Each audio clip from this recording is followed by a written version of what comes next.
मकर राशि के लिए ये जो गोचर है ये बहुत महत्वपूर्ण रहने वाला है, क्योंकि गुरु इस समय आपके छठे घर में गोचर कर रहे हैं। ये घर शत्रु, शारीरिक कष्ट और रोजमर्रा की जो समस्याएं होती हैं उनसे जुड़ा होता है।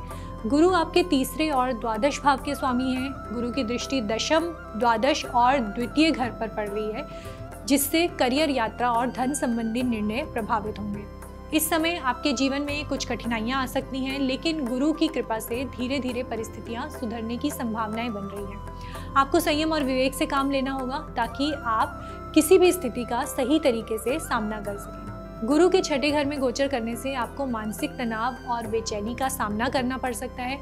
आपकी मानसिक स्थिति थोड़ी विचलित रहेगी और आप अपने आसपास की छोटी मोटी समस्याओं को लेकर परेशान हो सकते हैं। हालांकि जैसे जैसे समय बीतेगा आप इन समस्याओं का समाधान पा लेंगे। नौकरी पेशा लोगों के लिए नौकरी में कुछ चुनौतियों का सामना आपको करना पड़ सकता है। जहाँ भी आप कार्यरत हैं वहाँ आपके मन का लगाव कम हो सकता है और आप महसूस करेंगे कि काम में कुछ कमी है।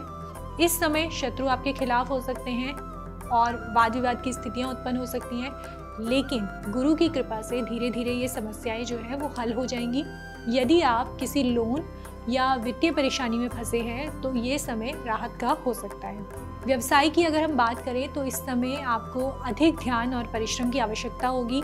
यदि आप विदेशी कंपनियों में काम कर रहे हैं या विदेश में कार्य करने का विचार कर रहे हैं तो ये समय आपके लिए अनुकूल रहने वाला है। हालांकि आपके जो खर्चे हैं वो बढ़ते हुए नज़र आ रहे हैं। कुछ धनहानि भी हो सकती है।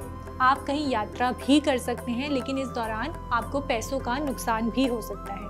इस समय आपको अपने विवेक और ज्ञान का सही इस्तेमाल करना होगा। प्रेम जीवन में उतार चढ़ाव हो सकते हैं। आपको अपनी भावनाओं को नियंत्रित करना होगा, क्योंकि इस समय आपके अंदर हिंसा और गुस्से की प्रवृत्ति बढ़ सकती है। ये स्थिति आपके प्रेम संबंधों को प्रभावित कर सकती है। बेहतर होगा कि आप शांति और समझदारी से किसी भी समस्या का समाधान करें। यदि आप इस समय अपनी भावनाओं पर नियंत्रण रखेंगे तो प्रेम संबंधों में सुधार आ सकता है और आपके रिश्ते मजबूत हो सकते हैं। पारिवारिक जीवन की बात करें तो पारिवारिक जीवन में थोड़ी सी चिंताएं यहाँ पे नज़र आ रही हैं, लेकिन इसमें कुछ सकारात्मक बदलाव भी देखने को मिलेंगे। घर में सुख शांति और संपत्ति का लाभ हो सकता है। कुछ शुभ कार्य भी होते हुए दिखाई दे रहे हैं। हालांकि आपके परिवार के कुछ सदस्य अपनी समस्याओं से जूझ रहे होंगे, इसलिए आपको उनका समर्थन करना होगा। इस समय आपको आपकी सेविंग्स पर दबाव पड़ सकता है और आपको अपनी बचत में से कुछ पैसा जो है वो खर्च करना पड़ सकता है।